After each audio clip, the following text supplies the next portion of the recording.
Accommodate members willing to participate in the discussion and ensure sufficient time. If the House agrees, the lunch hour may be skipped today and tomorrow. And if required, I will take a call to increase the time further. Honorable Leader of the Opposition, Shri Mallikarjun Kharge.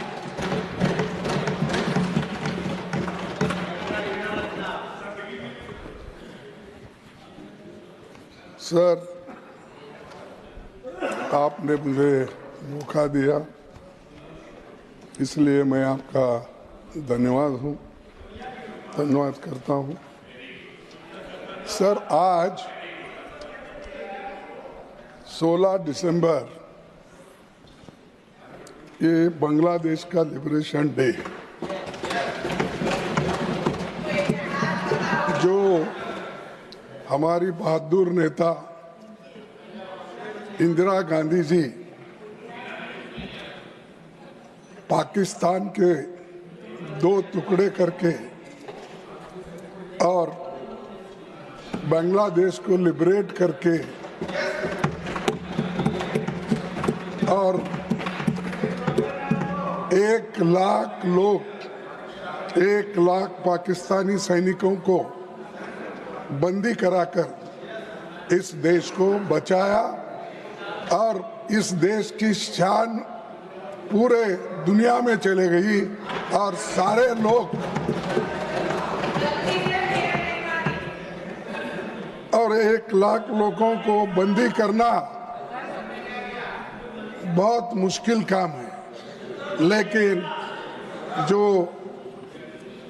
जिनको iron lady कहते हैं उसने ये बता दिया, अगर हमारे नजदीक अगर कोई आए तो उनकी खैर नहीं, ये उन्होंने बता दिया।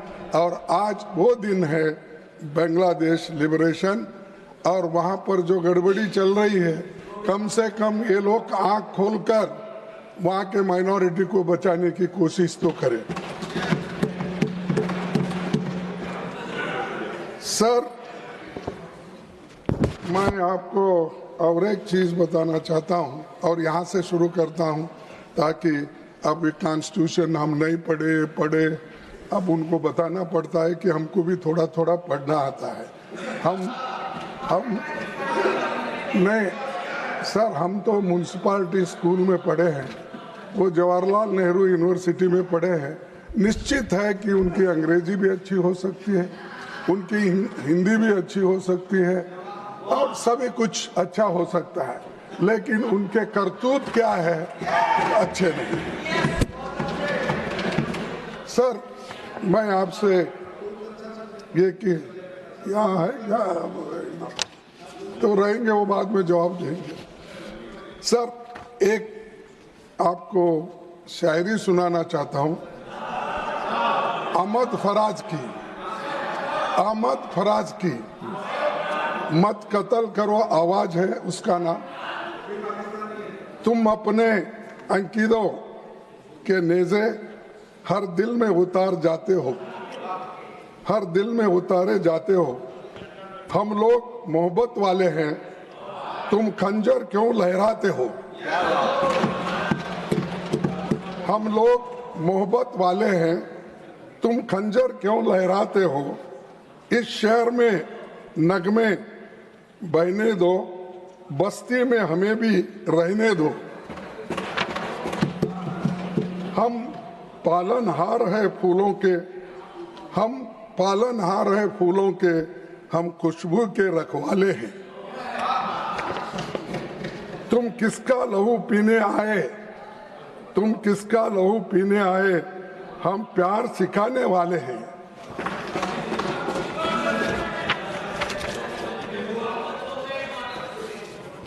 इस शहर में फिर क्या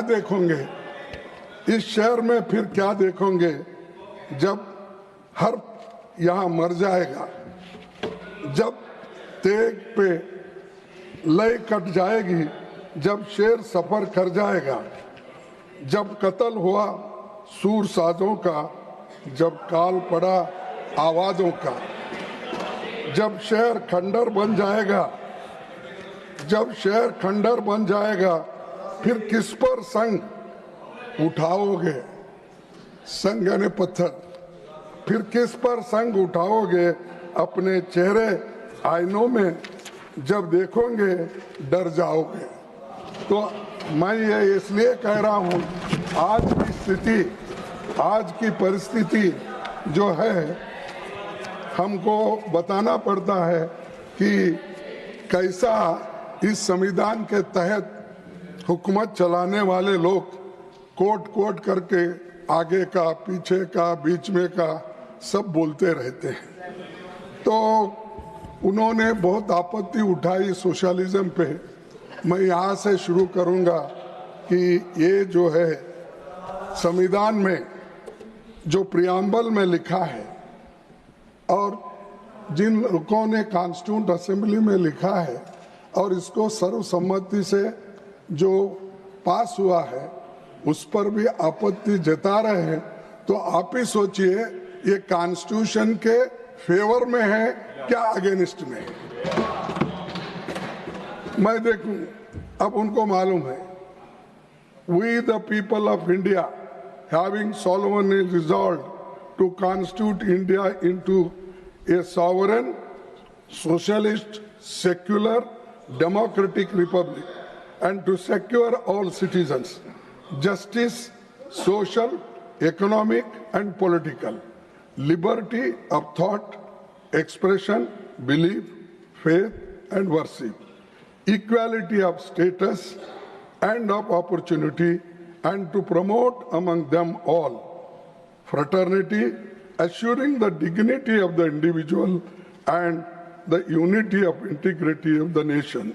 सर, ये तो संविधान में नवंबर 26 डे ऑफ नवंबर 1949 में ये हमने स्वीकार किया है।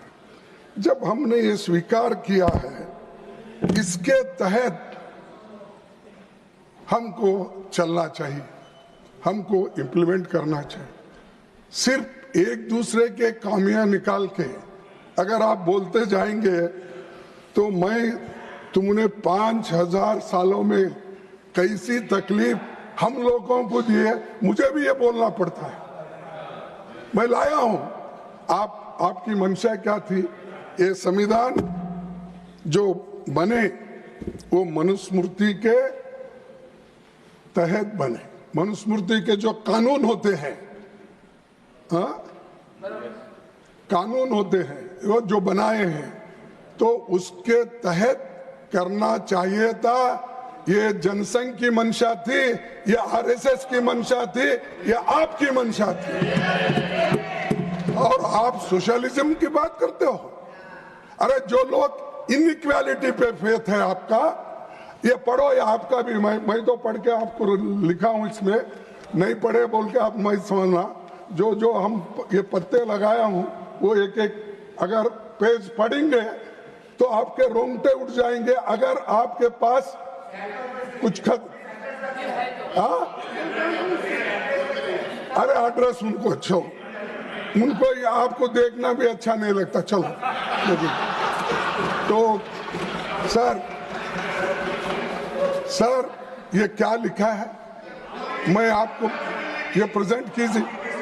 और ऐसे लोग जो लोग झंडे से नफरत करते हैं, जो लोग हमारे अशोक चक्र से नफरत करते हैं, जो लोग संविधान से नफरत करते हैं, और ये लोग आज हमको पाठ पढ़ा रहे हैं। ये क्या है? अरे आपने तो साहब ये संविधान जब बना,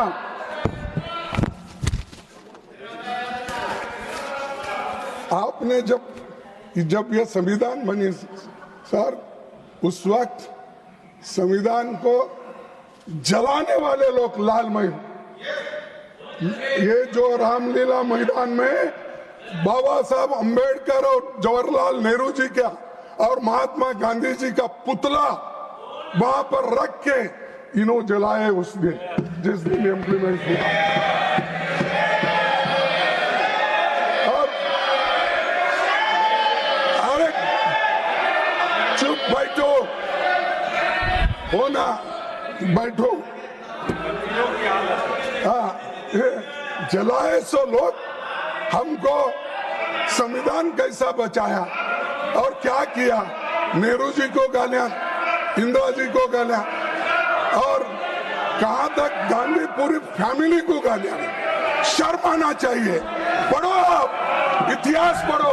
कॉन्स्टिट्यूंट असेंबली के डिबेट पढ़ने के बाद, संविधान बनने के बाद आप लोगों ने कैसी कैसी बातें संविधान के बारे में आपने बोला है, कहा है। आप तो देख लो, लेकिन ऐसे लोग टीका करते हैं। सर, और एक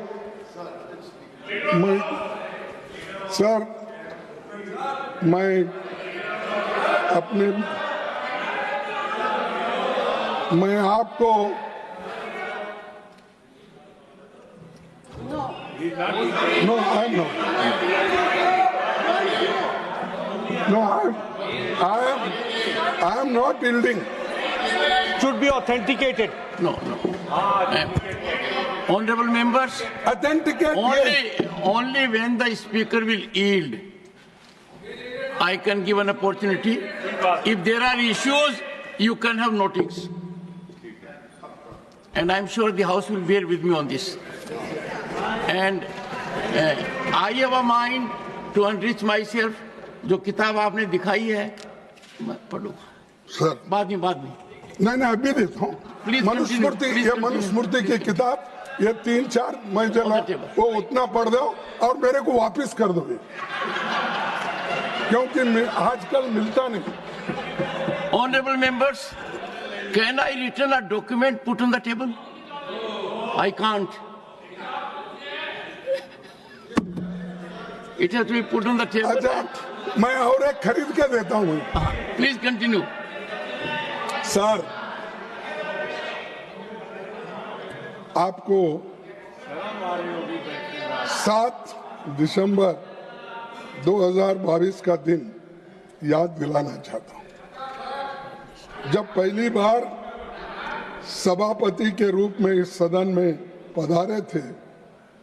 मैंने आपके स्वागत में कहा था कि आपको नियमों, मेंबर्स के अधिकारों और भावनाओं की जानकारी बहुत है। जैसे संसद 2 सदनों के मिलकर चलती है, उसी तरह लोकतंत्र सत्ता पक्ष और विपक्ष के 2 पहियों पर चलता है। सत्ता दल का अपना सरकारी एजेंडा होता है और हम लोगों के मुद्दों को यहाँ और उनके सवालों की चर्चा हम चाहते हैं। मैंने कहा था, हमारे संविधान निर्माताओं ने जिस मकसद से राज्यसभा का गठन किया, उसी भावना से ये सदन काम कर पा रहा है या नहीं, इस पर आप गौर कीजिए, इस पर आप बोलिए। और टीका करने से आपके पाप धो जाने वाले नहीं है। जो कोविड में मरे, जो हर जगह आज जो अट्रॉसिटीज हो रहे, शेड्यूल कास्ट पे हो रहे, शेड्यूल ट्राइब से हो रहे और महिलाओं पे हो रहे। यहाँ तक आप सुने होंगे सर, मध्य प्रदेश में एक शेड्यूल ट्राइब्स के बच्चे के मुंह में यूरिन कराया, मूत्र। इन समस्याओं को पहले सुलझाओ। लोगों को जो हमारे को जो बुद्धि दे रहे हैं ना, अपनी गवर्नेंस को सुधारो। वो छोड़कर आप मनमाने बोल रहे हैं। सर, आपका शुक्रिया भी हम अदा करते हैं, इसलिए कि संविधान के स्वीकार कर जाने के बाद 75 साल में आप जो चर्चा के लिए 2 दिन टाइम दिए और हमको टाइम भी अलॉटमेंट किए, लेकिन थोड़ा एक आधा घंटा 1 घंटा ज़्यादा भी हो तो हमारे लोग बोलने दो, क्योंकि जब तक आपने तो बोला है पहले ही तो आपका धन्यवाद करता हूं। तो इसीलिए क्योंकि मैं ज़्यादा टाइम लिया तो बाकी के लोगों को मिलता नहीं, इसीलिए मैं आपसे एक निवेदन करता हूं। और दूसरे चीज़ ये है कि सबसे पहले मैं उन महान नायकों को श्रद्धांजलि देता हूं जिन्होंने एक समतावादी भारत का सपना देखा था। और सभापति जी, स्वाधीनता संग्राम के दौरान ही संविधान निर्माण की सोच उपजी थी। कांग्रेस के इतिहास से ये गहराई से जुड़ा है और 1931 में सरदार पटेल की अध्यक्षता में कराची कांग्रेस अधिवेशन में जवाहरलाल नेहरू ने मूल अधिकारों और आर्थिक नीति पर प्रस्ताव रखा था जो पारित हुआ। ये ऐसा ही कॉन्स्टिट्यूशन नहीं बना, ये मूवमेंट से बना, ये आजादी के लड़ाई से बना। और उसी वक्त ये सोच थी 1931 का, ये आज का नहीं है। और नेहरू जी ने संविधान सभा की मांग को 1937 के चुनाव का केंद्रीय मुद्दा बना दिया था। महात्मा गांधी जी ने 25 नवंबर 1939 को स्टेटमेंट दिया था। क्या दिया था? पंडित जवाहरलाल नेहरू ने मुझे अन्य बातों के अलावा संविधान सभा के गठबंधन से उत्पन्न प्रभावों का अध्ययन करने के लिए विवश किया है। मैं और एक बार पढ़ता हूँ। पंडित जवाहरलाल नेहरू ने मुझे अन्य बातों के अलावा संविधान सभा के गठन से उत्पन्न प्रभावों का अध्ययन करने के लिए विवश किया है, गांधी जी ने कहा था जब उन्होंने कांग्रेस के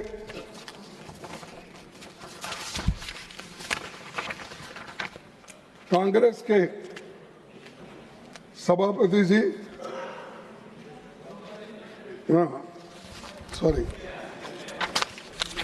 सर संकल्पों की पहली बार इसे पेश किया तो मैंने इस विश्वास के साथ अपनी संतुष्टि कर ली कि उन्हें लोकतंत्र की तकनीकी बारीकियों के बारे में बेहतर जानकारी है, परंतु मैं पूर्णतः संशय मुक्त नहीं था। तथापि वास्तविक तथ्यों में मेरे सभी संशयों को दूर कर दिया गया। ये महात्मा गांधी जी, पंडित जवाहरलाल नेहरू जी के बारे में और उस वक्त किस ढंग से संविधान बनाना और इसका किस तरीके से काम होगा, ये महात्मा गांधी जी ने स्वीकार किया जो पंडित जवाहरलाल नेहरू जी ने कहा था। तो उनके लिए सुबह शाम क्रिटिसाइज करते बैठते, अरे पीछे कितना काम हुआ इसके लिए, कितने लोग लड़े, कितने सलाहें दिए, ये सब छोड़ो। महात्मा गांधी बोले वो भी नहीं सुनेंगे, नेहरू जी बोले वो भी नहीं सुनेंगे, डॉक्टर बाबा साहब अम्बेडकर बोले वो भी नहीं सुनेंगे, मौलाना आजाद बोले वो भी नहीं सुनेंगे। क्या सुनने वाले हैं? आप तोड़ मोड़ करके यहाँ लोगों को समझाने के लिए आए हो, क्या संविधान के ऊपर चर्चा करने के लिए आए? सर, संविधान की प्रस्तावना में मैं अभी पढ़ा, वो फिर पढ़ने की जरूरत नहीं। इक्वालिटी, लिबर्टी, फ्रेटर्निटी, ये सब मैंने अभी पढ़ा। इन चीजों की ही जरूरत है हमको समानता होना चाहिए, हमको स्वतंत्रता होना चाहिए, हमको बंधु प्रेम होना चाहिए और न्याय होना चाहिए।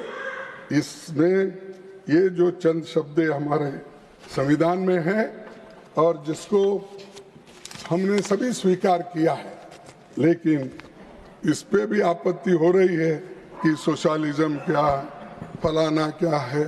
यही है कि इकोनॉमिक्स पे बात करें, नेचुरली वो एक्सपर्ट्स हैं, इकोनॉमिक में ज़्यादा एक्सपर्ट्स है और ये जवाहरलाल नेहरू यूनिवर्सिटी के स्टूडेंट हैं, तो नेचुरली जवाहरलाल नेहरू जी के यूनिवर्सिटी से है और वो भी इकोनॉमिक्स में इनकी पढ़ाई हो गई।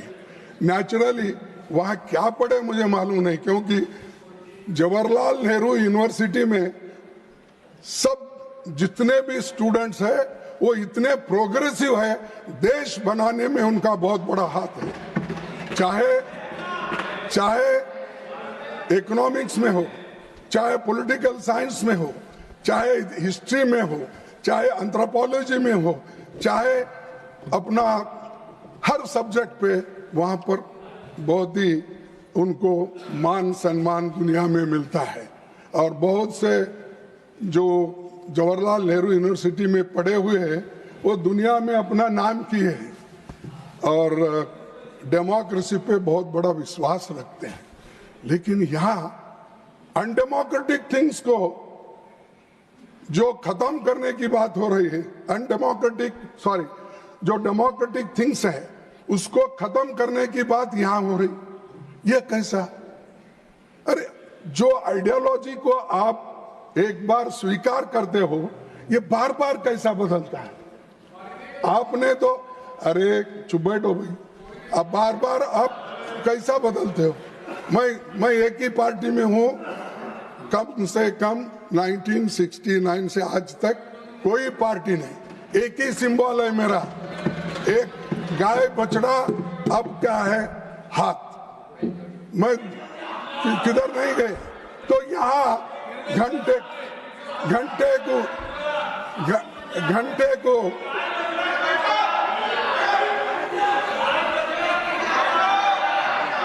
सर जरा इनको चुप रहने का भी बोलिए, क्योंकि मैं तो चुप बैठा था जब निर्मला सीतारामन जी बात कर रही थी। कुछ नहीं सर,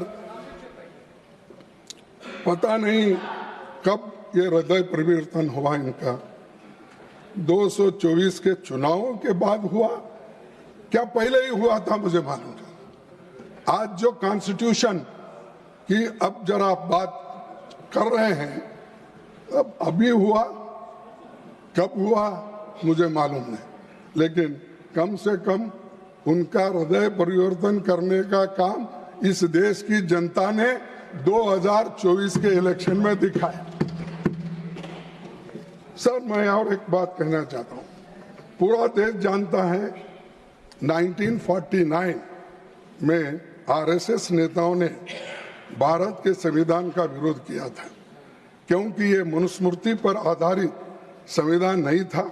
इस बारे में आरएसएस के मुखपत्र ऑर्गेनाइजर ने 30 नवंबर 1949 के अंक में विरोध करते हुए संपादकीय यानी एडिटोरियल में ये लिखा था, आप लोगों के मन में आज भी मनुस्मृति वो कायम है।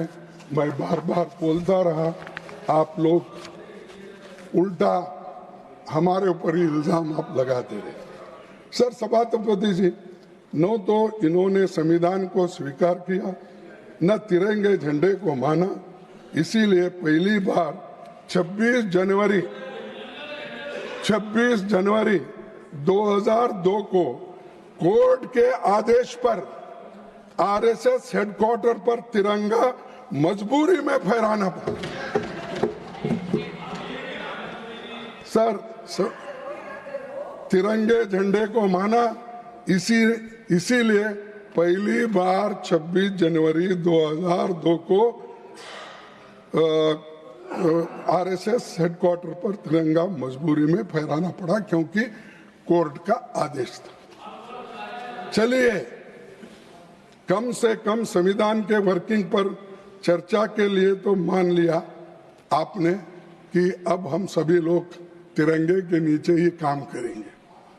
सभापति जी, हमारा संविधान भारत के हर व्यक्ति को शक्तिशाली बनाता है, गरीब और कमजोरों की आवाज है, सत्ता का नैतिक मार्गदर्शक है, जाति पंथ लिंग या आर्थिक आधार पर भेदभाव करने की इसमें गुंजाइश नहीं है।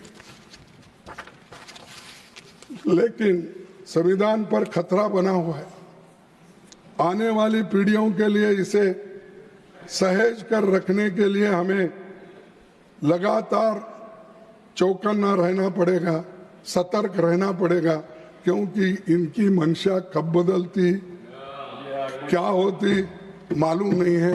इसीलिए क्योंकि जो लोग 70 साल पहले अपनी पार्टी जो स्थापना की थी और अपना इनका जो मेन सपोर्टर है आरएसएस, ये सब लोग इसके खिलाफ बोलते गए, लेकिन कम से कम उनको अब देश के यानी सुरक्षित रखने का, एक रखने का अब बुद्धि देश के लोगों ने दिया।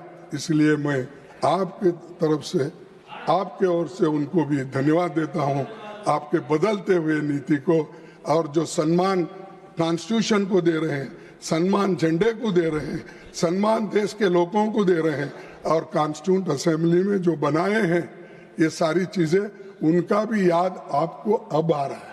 इससे पहले उनको याद ही नहीं था, वो सब डूब गए थे।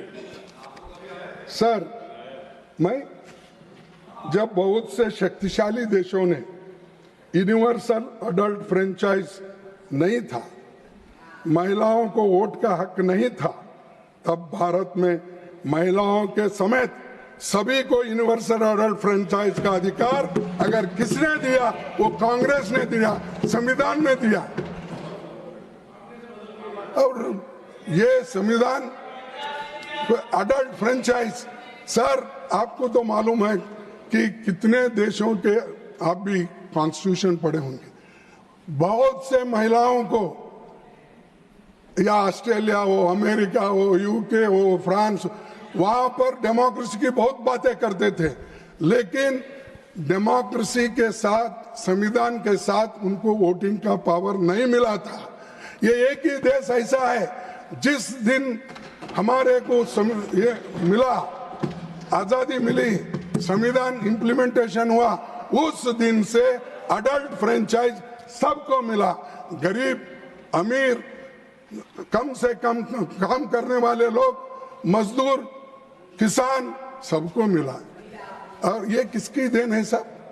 ये नेहरू जी की नहीं है, ये अंबेडकर की नहीं है, ये कॉन्स्टिट्यूंट असेंबली का नहीं है। और वहां पर जो कॉन्स्टिट्यूंट असेंबली में इनके मेंबर थे, वो सब चिल्लाते रहते थे। मैं पूरा वो डॉक्यूमेंट्री देखा हूं, आप भी देखिए, 10 घंटे का डॉक्यूमेंट्री है कॉन्स्टिट्यूंट असेंबली का। अगर आप देखेंगे तो आपको पता चलेगा कौन कौन क्या क्या किस उस वक्त बोले हैं, किस क्लॉज पे किसने क्या बात रखी है, किस आर्टिकल पे कितने बहस हो गए।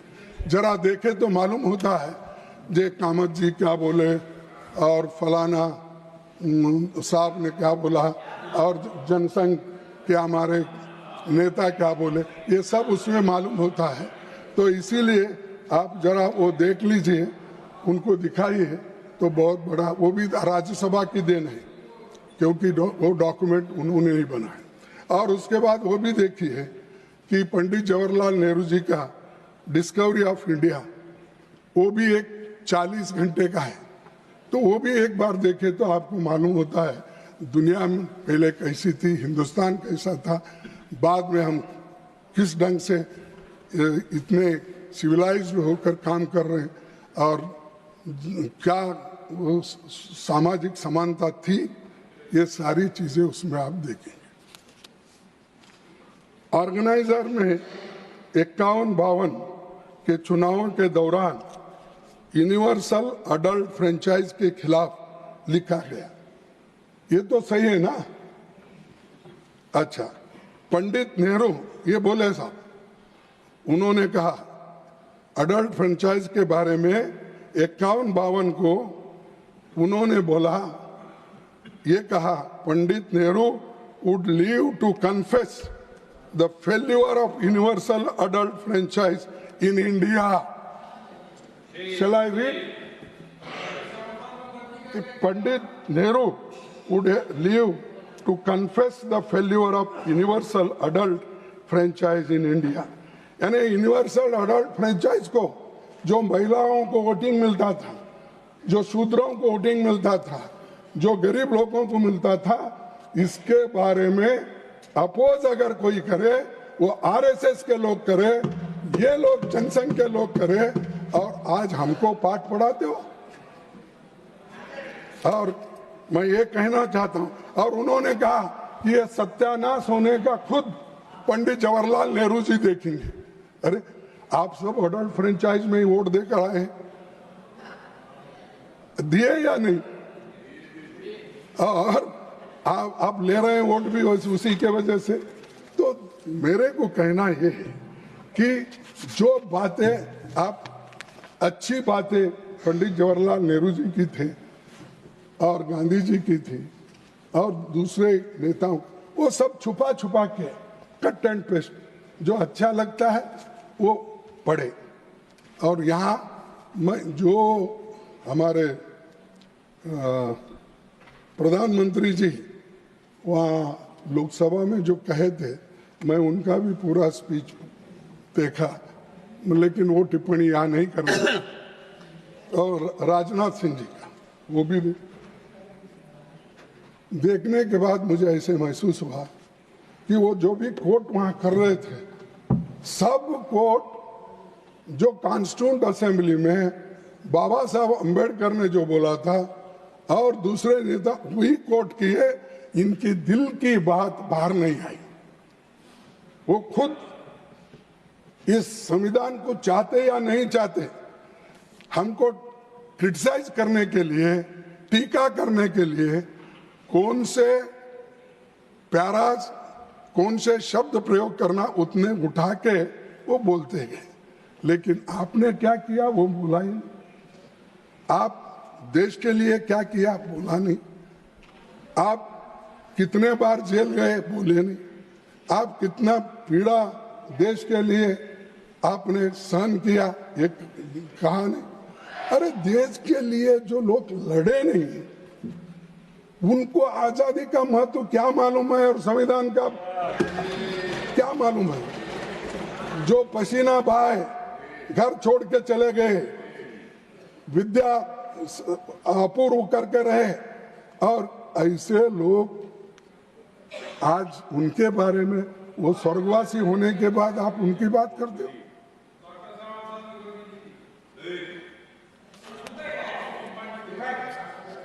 चुप बैठो तुम, अभी जाके तुम्हारे डिफेंस मिनिस्टर के पास सीख के आओ।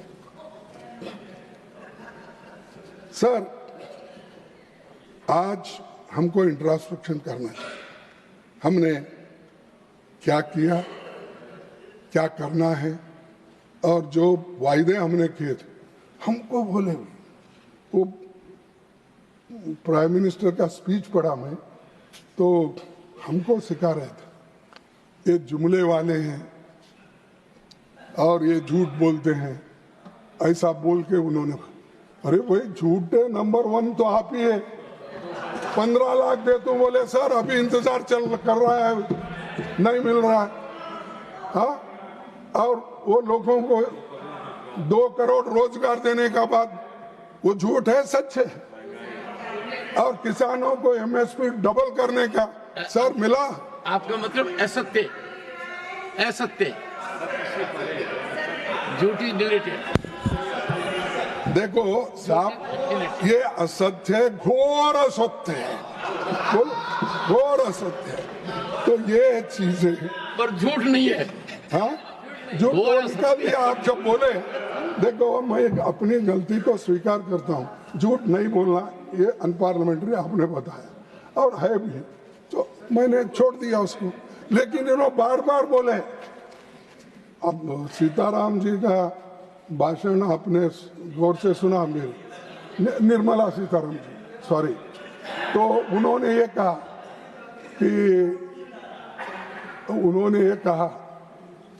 इट इज अ लाई, ये पार्लियामेंट्री है,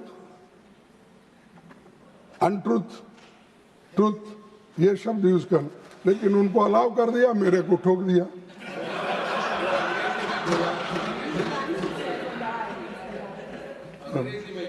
सर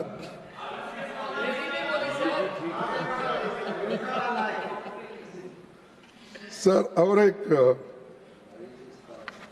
बात वहां पर बोले कि खुद उन्होंने ऐसे स्लोगन दिए और सब वो जुमले, हमारे को वो जुमलों का इल्जाम हमारे ऊपर लगा रहे हैं। तो वो ये जुमले वाले लोग देश को भ्रमित कर रहे हैं और असत्य बातें बोलकर लोगों को धोखा दे रहे हैं। और फिर बात तो यहाँ पर आकर ऐसा बोल देते हैं कि वो क्या हमारे पास बोलते हैं कन्नड़ा में, झूठ 100 बार बोल के नहीं, सॉरी, असत्य 100 बार अगर बोलते गए तो उसको वो सत्य के इसमें हो सकता है।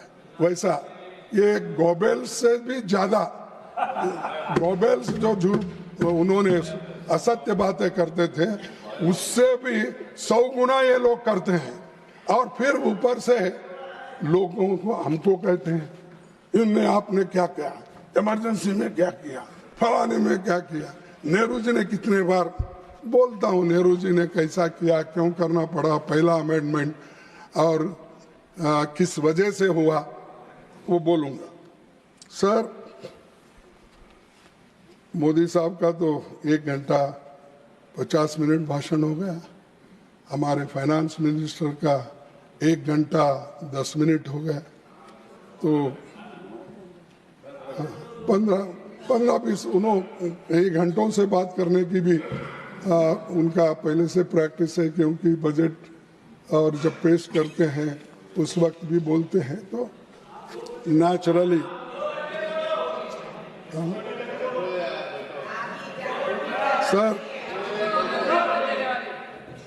सर पीएम या तो अतीत में रहते हैं या कल्पना लोक में।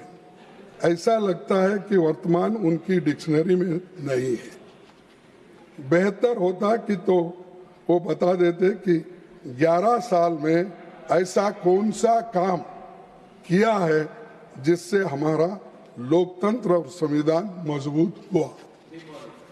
डिमोनेटाइजेशन हो, दूसरे हो, सब खत्म करने की बात ही करें, गरीबों को आर्थिक दृष्टि से कुचले।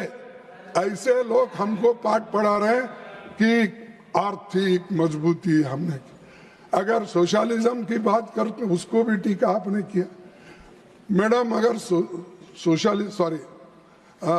सभापति जी, अगर सोशलिज्म ये जो है लैंड रिफॉर्म्स नहीं आता, बैंक नेशनलाइजेशन नहीं होता, फूड सिक्योरिटी एक्ट नहीं आता, नरेगा नहीं आता, तो आज गरीब मरते थे। और कोविड में आपको जो आश्रय मिला वो नरेगा से मिला, वो फूड सिक्योरिटी से मिला, और कंपलसरी एजुकेशन एक्ट के तहत जो बच्चों को आज पढ़ाई हो रही, ये है काम। ये नहीं बात में किस भाषा पे भी ठोको, भाषण करते हो, लेकिन उसका परिणाम क्या है? कुछ नहीं। और ये बात हमेशा वो करते हैं, तो जिससे हमारा लोकतंत्र और संविधान मजबूत हुआ है। और प्रधानमंत्री जी के एक बार फिर सदन और देश के गुमराह करने की कोशिश की और कहा ये जरा सुनिए साहब, 1947 से 1952 के बीच में कोई इलेक्टेड सरकार नहीं थी और वो गैर कानूनी संशोधन ला रहे थे। ये मोदी साहब का कहना है। तो मोदी साहब के लिए मैं उनकी याददाश्त के लिए रिपीट कर रहा हूँ, क्योंकि देश की आज़ादी में ना उन्होंने हिस्सा लिए ना मैं हिस्सा लिया। नेहरू जी लिए और महात्मा गांधी जी लिए, सरदार पटेल लिए, ये लोगों ने जो किया काम उस पर टिप्पणी करने का हमको कोई अधिकार नहीं। और दूसरा, उन्होंने नेहरू जी, पटेल जी, बाबा साहब खुद अपने श्याम प्रसाद मुखर्जी की क्रेडिबिलिटी पर हमला हो, वो हमला बोले, क्योंकि ऐसे लोगों के बात कर रहे थे जिनको उन्होंने कभी सुना नहीं, कभी देखा नहीं, उनके साथ कभी लड़े नहीं। तो नेहरू जी के खिलाफ नफरत में आप इतना बह गए कि आपने संविधान सभा, अंतरिम सरकार और अंतरिम संसद सब पर सवाल खड़ा कर दिया, और इसमें सभी में श्याम प्रसाद मुखर्जी भी थे। तो इसीलिए कम से कम आप बोलते वक्त जरा ये तो सोचना चाहिए, मैं क्या अपने नेता के खिलाफ बोल रहा हूँ, क्या नेहरू के खिलाफ बोल रहा हूँ, क्या किसी और के खिलाफ बोल, इतना सोच के तो अगर बोलते तो मैं समझता था कि नेचुरली यहाँ उन्होंने रात में जो भी पढ़ा सुबह बोला होगा, भूल गए होंगे, या उनके जो भी एडवाइजर है लिख के दिए उनके बोले होंगे। तो हमारे गलतियां हम दुरुस्त कर लेना चाहिए, चाहे मोदी जी हो, चाहे नड्डा जी हो, चाहे मैं। हम अपनी गलती को स्वीकार नहीं करेंगे तब तक आपकी बातों में कोई वजन नहीं रहेगा। दूसरी चीज, प्रधानमंत्री ने ये भी कहा 1951 में जब चुनी सरकार नहीं थी, नेहरू जी ने अध्यादेश लाकर संविधान को बदला। सुने आप, ये उनके ही वर्ड है जो मेरे को प्रेस में मिला और कच्ची कॉपी जो मिली। तो मैं उनसे पूछना चाहता हूं, क्यों लाया गया? प्रधानमंत्री जी शायद भूल गए कि संविधान का पहला संशोधन प्रोविजनल पार्लियामेंट ने किया था। प्रोविजनल पार्लियामेंट ने किया था, जिसके सदस्य संविधान सभा के ही सदस्य थे, इंक्लूडिंग हमारे श्यामा प्रसाद मुखर्जी। तो ये संशोधन इसलिए हुआ था ताकि पिछड़ी जातियों को आरक्षण दिया जाए और जमींदारी अबोलिशन हो सके। मैं सदन को बताना चाहता हूं कि उस दौरान state of Madras versus Champakam Dorairajan मामले में मद्रास स्टेट के रिजर्वेशन के फैसले को सुप्रीम कोर्ट ने खारिज कर दिया था। तो आप बोल रहे ये रिजर्वेशन निकाल दे, SC ST का निजाम। अरे बाबा, उन्होंने गया, सुप्रीम कोर्ट ने इसको, इस रिजर्वेशन को खत्म करने की फैसला दी, तब ये जो अपना आर्टिकल 15(4) ये आ गया, 15(4) आ गया, उस वक्त आ गया। तो आप वो नेहरू जी के ऊपर ब्लेम रहा, नेहरू जी ने ऐसा, अरे ये तो डॉक्टर बाबा साहब अम्बेडकर का सजेशन था, वल्लभ भाई पटेल का सजेशन था। उन्होंने ये कहा, ये जो लैंड रिफॉर्म्स का है और उसके बाद 9th शेड्यूल इसको बाद में जोड़ा गया, और ये मंशा थी SC ST OBC और एम्प्लॉयमेंट और एजुकेशन के आरक्षण मिल सके। तो इसीलिए इस संशोधन का एक तीसरा पक्ष सांप्रदायिक दुष्प्रचार रोकना भी था। सरदार पटेल जी ने 3 जुलाई 1950 को इस बारे में पंडित नेहरू को विस्तार से पत्र लिखकर संविधान संशोधन की ही समस्या का हल बताया। और एक बार बोलो, नहीं, क्योंकि ये आवाज प्राइम मिनिस्टर तक जाना भी, तो इसलिए सरदार पटेल जी ने 3 जुलाई 1950 को इस बारे में पंडित नेहरू को विस्तार से पत्र लिखकर संविधान संशोधन को ही समस्या का हल बताया। Amendment is the only remedy, this is suggested by Sardar Patel, and उनका भी अपमान कर रहे, उसको ऑथेंटिकेट करके रख लेंगे। हाँ, सरदार पटेल ने अपने पत्र में कहा था,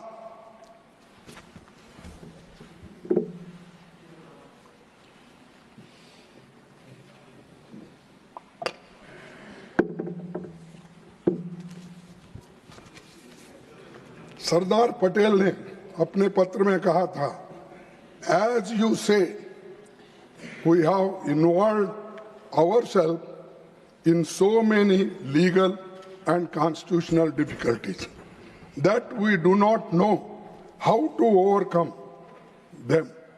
My own feeling is that very soon we shall have to sit down and consider constitutional amendment. ये किसने कहा? सरदार वल्लभ भाई पटेल। और उनको भी आप इंसल्ट कर रहे हैं। पंडित जवाहरलाल नेहरू के नाम से सभी को इंसल्ट कर रहे हैं। वो जोश में आकर नेहरू जी ने वो किया। नेहरू जी क्या करना चाहते थे? वो पटेल भी उसके साथ थे, अंबेडकर उनके साथ थे, और वो SC ST बैकवर्ड एजुकेशनल और एम्प्लॉयमेंट के लिए जो यहाँ पर उनको मार पड़ी थी, उसको ठीक करने के लिए अमेंडमेंट लाए, और वो पहला अमेंडमेंट था। अगर ये पहला अमेंडमेंट देश के लिए नहीं, शोषितों के लिए नहीं, तो आप कह सकते थे अपने लिए लाए। बताओ इसमें सब। और ये मेरे वर्ड नहीं है, इस अपने सरदार पटेल साहब के वर्ड है। सभापति जी, इसलिए मुख्यमंत्रियों को नेहरू जी ने पत्र लिखा था, जिसका जिक्र मोदी जी ने अपने भाषण में तथ्यों को तोड़ मरोड़ कर नेहरू जी को बदनाम करने के लिए किया, जिसके लिए उनको देश से माफी मांगना चाहिए। ये मेरा डिमांड है। जो सत्य को अगर मोड़ तोड़ के रखते हैं देश के सामने और बदनाम करने की कोशिश करते हैं, इसीलिए उनको इस सदन में, उस सदन में माफी मांगना चाहिए और देश के जनता से माफी। और ये चीजें आप पढ़े तो मिलते हैं, आप कॉन्स्टिट्यूशन इसमें डिबेट में मिलते हैं, लेकिन फिर भी आप गुमराह करते हो लोगों को।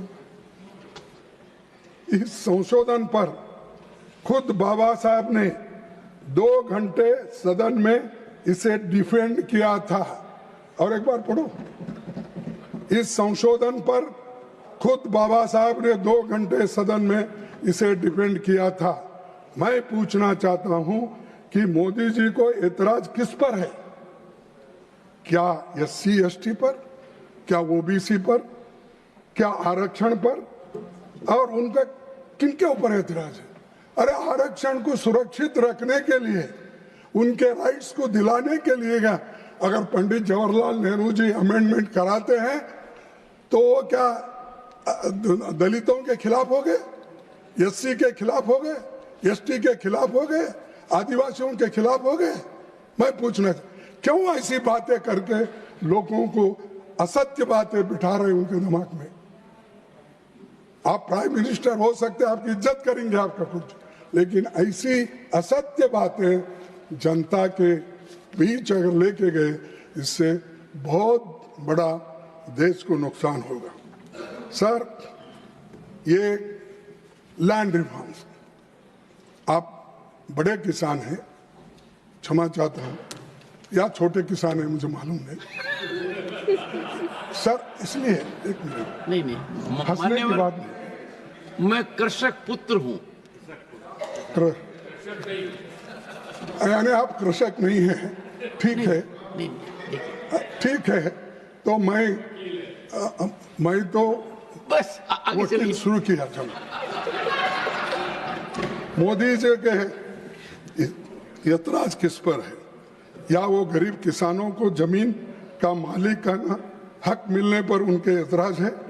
क्योंकि लैंड रिफॉर्म्स जो आना, उसके लिए भी गरीबों के तरफ से वो लड़ रहे थे, और सरदार पटेल से नाराजगी है।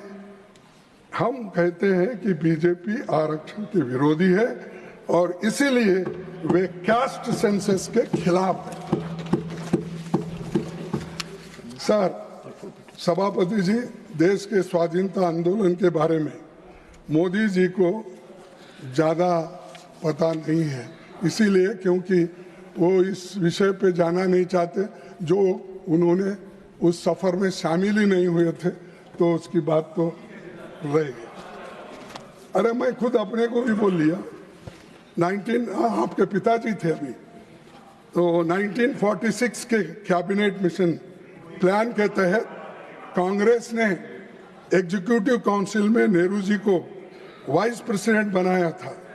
इसीलिए उन्होंने 1947 में अंतरिम सरकार का नेतृत्व किया। देश का पहला आम चुनाव 51-52 में हुआ, जिसमें नेहरू जी प्रधानमंत्री बने। तब सरदार पटेल जी इस दुनिया में उस वक्त नहीं थे। इसके बाद 1964 तक लगातार नेहरू जी प्रधानमंत्री बने रहे। मोदी जी जैसों के लिए ही सरदार पटेल ने 14 नवंबर, सर इधर जरा ध्यान से, मोदी जी जैसे सरदार पटेल ने 14 नवंबर 1949 को नेहरू जी के जन्मदिन पर लिखे बधाई पत्र मैं पढ़ता हूं, आपकी इजाजत हो। कुछ स्वार्थ प्रेरित लोगों ने हमारे विषय में भ्रांतियां फैलाने की कोशिश की है और कुछ भोले व्यक्ति उन पर विश्वास भी कर लेते हैं। ये जो है, ये खुद वल्लभ भाई पटेल जी ने लिखा है। लेकिन वास्तव में हम लोग आजीवन सहकारियों और बंधुओं की भांति साथ काम करते हैं। अवसर की मांग के अनुसार हमने परस्पर एक दूसरे के दृष्टिकोण को अनुसार अपने को बदलता है और एक दूसरे के मतभेदों का भी सम्मान किया है, जैसा कि गहरा विश्वास होने पर ही किया जाता है। ये सरदार वल्लभ भाई पटेल जी का उन्होंने लिखा हुआ पत्र है उनके जन्मदिन पर। लेकिन आज उनमें झगड़ा लगाने की कोशिश करते हैं। वल्लभ भाई पटेल नहीं चाहते थे, नेहरू जी वैसे थे। अरे वो उनके खुद के भाषण पढ़ो ना, उन्होंने क्या लिखा है लेटर वो पढ़ो, गांधी जी क्या बोले वो पढ़ो। लेकिन वो पढ़ना छोड़ के सब सुनी जो आरएसएस ट्रेनिंग में वो देते हैं वही बातें यहाँ पर बोलने से फायदा नहीं है। यहाँ संविधान की बात करो और जिनको आप टीका टिप्पणी करते हो उन नेहरू जी का पत्र देखिए, वल्लभ भाई जी का पत्र देखिए, महात्मा गांधी जी का पत्र देखिए। संविधान बनाने के लिए उन्होंने आखिरी में कैसा फैसला लिया, ये सब देखने के बाद अगर कुछ कहते तो मैं कहूँगा बहुत हमको ज्ञान दे रहे हैं, हम कोई छोटे मोटे स्कूलों में पढ़ के आए, बहुत बड़ा ज्ञान हमको यहाँ मिल रहा है, ऐसा सोचेंगे। लेकिन वो सब छोड़ के टीका कर रहे हैं। और मैं आपके सामने पूरा सही डॉक्यूमेंट पेश कर रहा हूं। सर, सभापति जी, रक्षा मंत्री जी ने लोकसभा में बोलते हुए कांग्रेस पर संविधान बनाने के श्रेय को लेकर कटाक्ष किया। किसका क्या श्रेय बनता है? बाबा साहब ने खुद कहा है, जिसमें मैं कोट करूंगा, the task of the drafting committee would have been a very difficult one if this constituent assembly has been merely a motley crowd. There would have been nothing but chaos. This possibility of chaos was reduced to nil by the existence of Congress party inside the assembly, which brought into its proceedings a sense of order and discipline. ये बाबा साहब अंबेडकर ने कहा और लोगों ने सुना और ये नमूद हुआ है कॉन्स्टिट्यूंट असेंबली के डिबेट में। और उन्होंने ये ओपनली, अब वो भी टीका कर, बाबा साहब का सम्मान नहीं दे, बाबा साहब, अरे तुम तो बिगिनिंग से ही उनका सम्मान नहीं कर रहे। ये तो उन्होंने खुद कॉन्स्टिट्यूंट असेंबली में उन्होंने कहा अरे तुम तो उनके खिलाफ थे सर। मैं बीच में मेरे को याद आया, बोल सकता हूँ सर। जब संविधान में तिरंगा झंडा और नहीं ये जब यहाँ पर स्वीकृत हो गई, जब तिरंगा और कॉन्स्टिट्यूशन ये सब, तो मुंबई के रेलवे स्टेशन पर बीजेपी वालों ने और ये अपना हिंदू महासभा वालों और आरएसएस वालों ने जाकर उन्होंने सैफरन झंडा दिखाया। तो बाबा साहब अम्बेडकर ने कहा, बाबा साहब, अरे जनसंघ भाई, अरे तुम्हारा पहला अवतार, जैसा हमारे धर्म में 10 अवतार होते हैं, तुम्हारा वो दूसरा अवतार और पहला अवतार, तो छोड़ दीजिए उसको। सर उनको झंडा दी, तब डॉक्टर बाबा साहब अम्बेडकर ने कहा, क्या मैं ये सैफरन झंडे के लिए, इसको देखने के लिए मैं आया हूं? मेरा झंडा अलग है, तिरंगा झंडा, और ये देश का झंडा ही रहेगा, ये काम नहीं चलेगा, प्लीज हटो बोल के उनको हटकर आगे चले। और ये बॉम्बे रेलवे स्टेशन पे घटना घटी, और आज ये बोलते हैं कि अंबेडकर नेहरू जी के खिलाफ थे और संविधान बनाते वक्त उनको सम्मान नहीं। ये तो खुद बाबा साहब अम्बेडकर ने कहा कि ये जो मुझे सम्मान मिला और इतना कांग्रेस के वजह से मैं ये घटना बना सका, और वो भी स्मूथली बना, कोई भी इसको उस वक्त डिस्टर्ब नहीं किया। सर मैं आपसे और एक विनती करूंगा, आगे चलकर उन्होंने ये भी कहा, the Congress party is therefore entitled to all the credit for the smooth sailing of the draft constitution in the assembly। ये उनका, अगर वो दुखी होते सर ये बोलते थे, और कहीं की बात तो कहीं।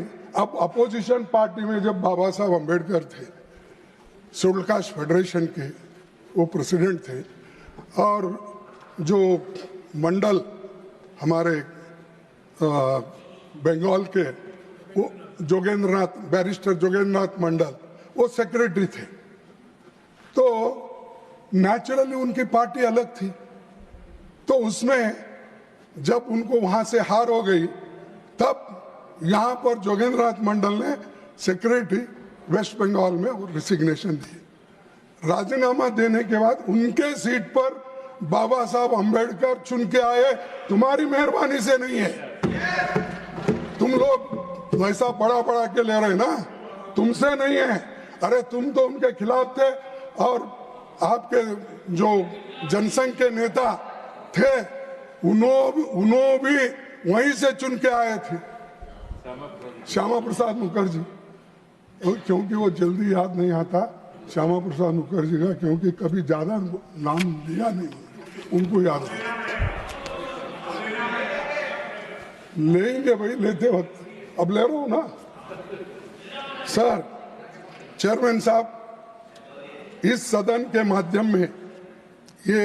माध्यम से ये देश को बताना चाहता हूं, संविधान सभा में कांग्रेस को प्रचंड बहुमत था। बाबा साहब अम्बेडकर को ड्राफ्टिंग कमेटी का चेयरमैन चुना गया। खुद बाबा साहब ने अपने 25 नवंबर 1949 के भाषण में कहा था, मुझे बहुत आश्चर्य हुआ। साहब आप उधर देख रहे हैं, इसलिए मेरी बात आपको 99% आप ही देख रहा हूँ, लेकिन 1% ही बहुत इंपॉर्टेंट। 100 बनाने के लिए 1%।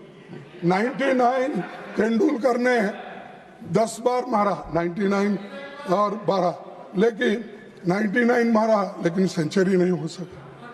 तो इसीलिए मैं आपसे विनती करूं, ये बहुत मुद्दा है।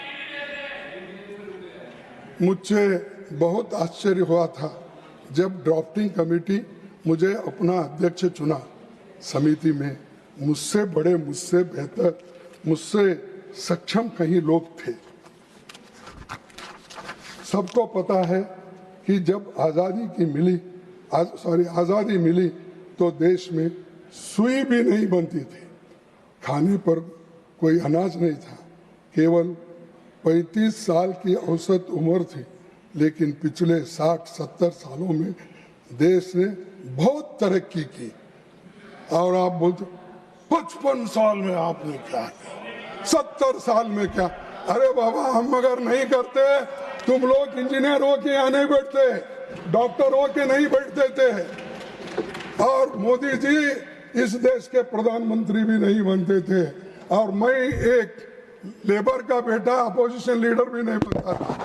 ये सोच के रखिए आप, तुम अपने आप को 30 मार का मत समझिए। ये सब देन पंडित जवाहरलाल नेहरू जी, महात्मा गांधी की, डॉक्टर अंबेडकर की, वल्लभ भाई पटेल की है। तुम्हारा कोई कंट्रीब्यूशन नहीं।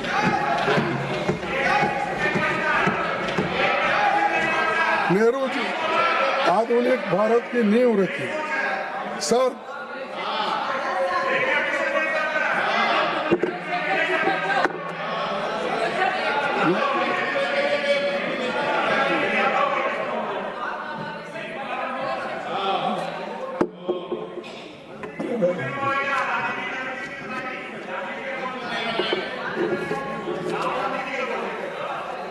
हाँ, तुम हमारे पार्टी में आए तो देखेंगे।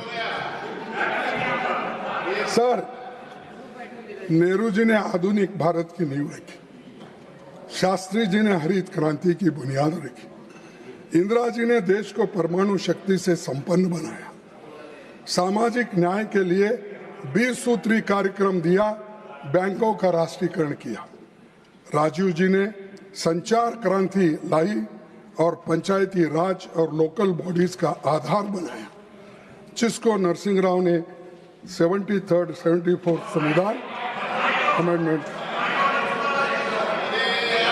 बोला। आपको बधाई दे रहे हैं। अरे वो कांग्रेस के प्रधानमंत्री थे, मेरी पहचान हैदराबाद से थी उनकी। नहीं, आपको बधाई दे रहे हैं। अरे मैं ये कह रहा हूँ 73-74 अमेंडमेंट जो राजीव गांधी जी की सपना थी और जो उन्होंने तैयार किया था, उसको आगे लाया गया। और आज जो महिलाओं को रिजर्वेशन मिल रहा है, जो मेयर का हो, जो पंचायत का हो, जो जिला पंचायत अध्यक्ष हो, ये सब जो मिल रहा है मैडम, ये कांग्रेस की वजह से मिल रहा है। ये कांग्रेस ने एक्ट लाया। महिलाओं को क्या करे, महिलाओं को क्या करे, ये करे, उनको अध्यक्ष बनाए, मेयर बनाए, पंचायत मेंबर्स बनाए, तालुका पंचायत मेंबर्स बने, ये बनाए। अगर हमारी सत्ता आएगी तो हम तुमसे भी तेजी से महिलाओं का आरक्षण बिल इम्प्लीमेंट करेंगे। अरे हर चीज एक ही दिन में नहीं होता, तुम लोग अपोज करें उस वक्त, चलो। और मनमोहन सिंह ने हर एक सुधारों का काम किया। प्रधानमंत्री की आधारहीन बातों से इतिहास बदल नहीं सकता। जो सत्य है वो सत्य है, जो असत्य है वो असत्य है। इसीलिए कम से कम वो अपना ध्यान इधर रखिए। हम फर्जी आंकड़ों की नीति नहीं करते। अगर कांग्रेस की सरकार को असली उपलब्धियां बताने लगूंगा तो आपके पास समय नहीं है और मुझे भी ज़्यादा कुछ बोलना है, लेकिन थोड़ा तो मुझे बोलना ही पड़ेगा, क्योंकि हमको उधर से इतने लोग बात करके ठुकते रहे। असत्य बातों को उन्होंने सही बोल के बताने को सारे दुनिया कोशिश की, लेकिन हम उससे डरने वाले नहीं हैं। उत्तर को प्रत्युत्तर देंगे और सत्यता पे आधारित उत्तर देंगे। सर, संविधान के अनुच्छेद 15 के तहत धर्म, नस्ल, जाति, लिंग या जन्म स्थान के आधार पर भेदभाव रोका है, लेकिन आज क्या कुछ घट रहा है ये सबको पता है। प्रधानमंत्री इंदिरा गांधी ने चैलेंज को चैलेंज समझा, तो इसलिए कि 42nd अमेंडमेंट लेकर आई, जिसके तहत सोशलिज्म और सेक्युलरिज्म को प्रियम्बल में जोड़ लगाया और आर्टिकल 51A यानी तुम्हारी फंडामेंटल ड्यूटीज क्या है वो बताए। तो वो गलत है। फंडामेंटल ड्यूटीज क्या है अगर आप देख लेंगे तो आपको मालूम होता है। और मैं ये बताना नहीं चाहता हूं क्योंकि आप वो बात को छुपाना चाहते हैं, मैं आपको याद दिलाना चाहता हूं। तो इसीलिए ये कर्तव्य, हाँ, जो मोदी साहब ने नाम रखा है कर्तव्य पथ, हाँ, लेकिन कर्तव्य को ही भूल गया। 51A का जो आर्टिकल है उसी को भूल गए हो। वो सेक्युलर सोशलिज्म ये सब फालतू के वर्ड है, निकाल लो। ये कर्तव्य पथ में गड़बड़ी हो रही। इसीलिए मैं आपसे निवेदन करूंगा कि कम से कम जब कभी वो आपके पास आएंगे, ज़्यादा तो इधर नहीं आते, कहीं मिले तो भी आप कह सकते हैं जरा संविधान के तहत चलो। लोग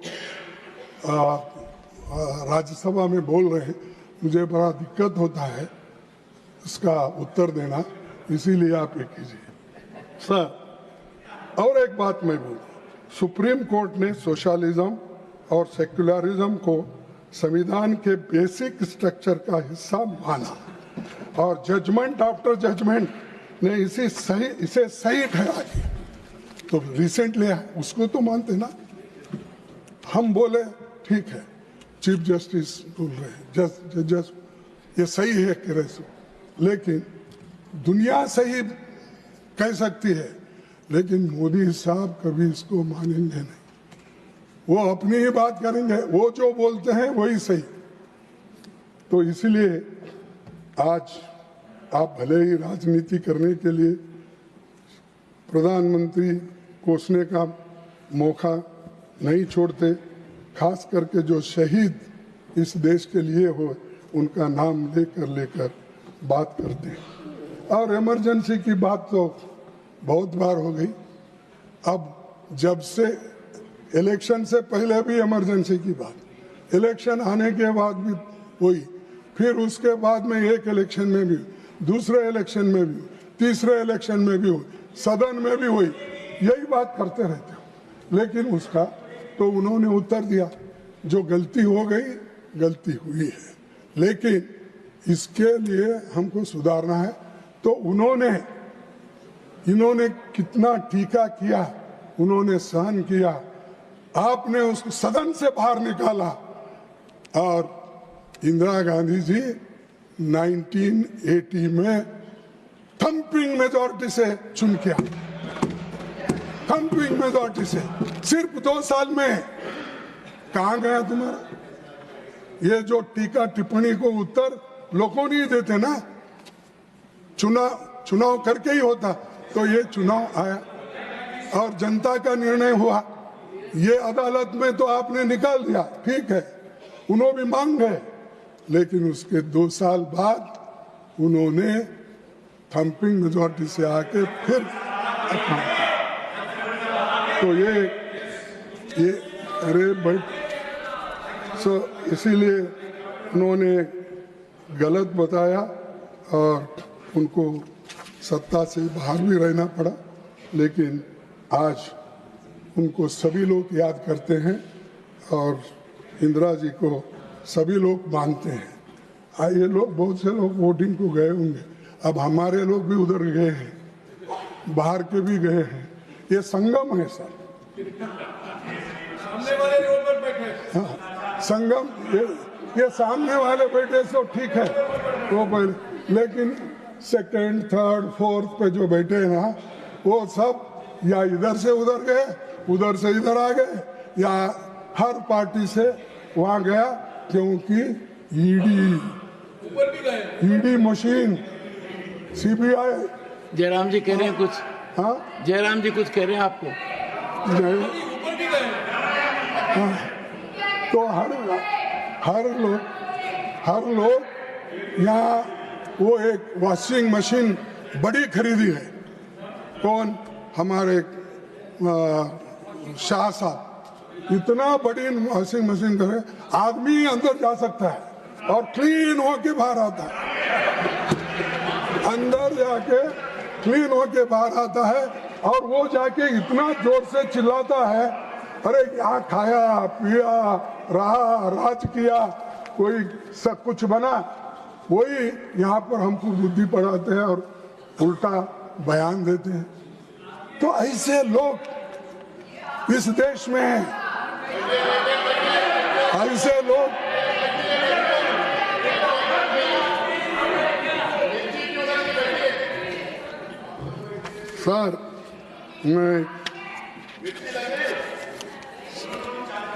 सर हम संवैधानिक प्रावधान के तहत कांग्रेस पार्टी ने देश में कास्ट सेंसस की मांग की और कास्ट सेंसस की मांग इसलिए कर रहे हैं, कमजोर लोग तबकों के लोगों को बेहतरीन के लिए, उनके बेहतर के लिए एक रणनीति बनाई जाए।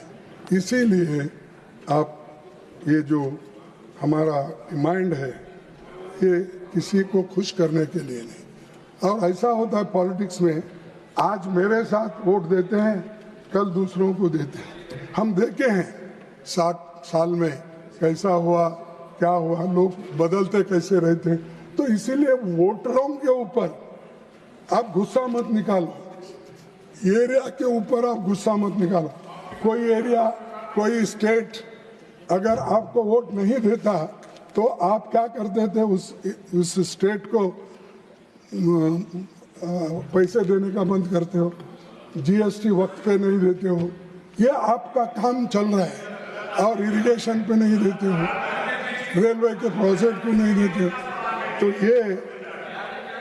तो इसीलिए मैं और 1-2 मिनट लूंगा, खत्म। डॉक्टर बाबा साहब अम्बेडकर ने आने वाली चुनौतियों से आगाह करते हुए संविधान सभा में कहा था, in politics we will have equality and in social and economic life we will have inequality. How long shall we continue to deny equality in our social and economic life? If we continue to deny it for long, we will do so only by putting our political democracy in peril. तो अध्यक्ष,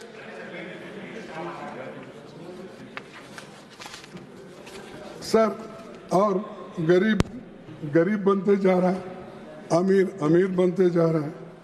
और 5% इस देश के लोग 62% संपत्ति उनके पास, 1% लोगों के पास आज 3% संपत्ति है, सॉरी 50% लोगों के पास। तो ये सारी चीजें आपकी इकोनॉमी किधर गई? क्यों इसको कम करने में आप लोग काम नहीं कर रहे? ये मैं आपसे पूछना चाहता हूं। और आप इतने सभी चीजें कॉन्स्टिट्यूशन के तहत करते हो तो ये क्यों नहीं किए, ये मेरा सवाल है। दूसरा और एक सवाल है सर, मणिपुर में लगातार हिंसा और अशांति जारी है।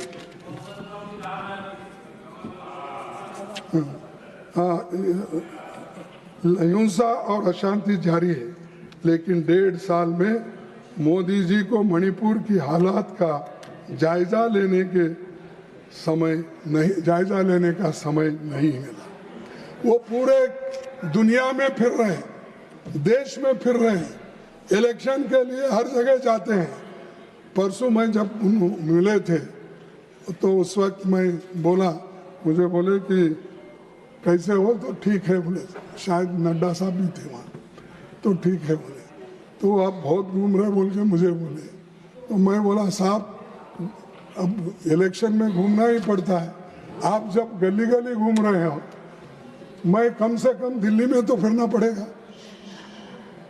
तो ये सब जगह जाने का मौका उनको मिलता है, लेकिन मणिपुर जाने के लिए वो तैयार नहीं है। राहुल गांधी खुद गए और वहां से पाद यात्रा निकाली और ऑल पार्टी वाले उसको सपोर्ट करें। जब वो निकलते हैं, आपको तो इतना संरक्षण है, आप क्यों नहीं जा रहे, क्यों इस समस्या को सुलझा रहे हैं? तो मैं आपसे ये बात करने, इसके लिए मैं बात कर रहा था। और ये अशांति कितने दिन चलेगी, कैसा चलेगा, तो ये आप मुझे बताना चाहिए। और इस देश को एक हमने रखा। वल्लभ भाई पटेल जी ने 500 से अधिक रियासतों में बटे देश को एक किया, लेकिन आप क्या कहते हैं, एक है सेफ है। अरे एक है सेफ है, ये सेफ है देश। इसमें कोई अगर कोई अंगार डालेंगे तो वो लोग इसको फोड़ने का काम कर रहे हैं। तो इसीलिए मैं ज़्यादा आपका वक्त नहीं लेता। तो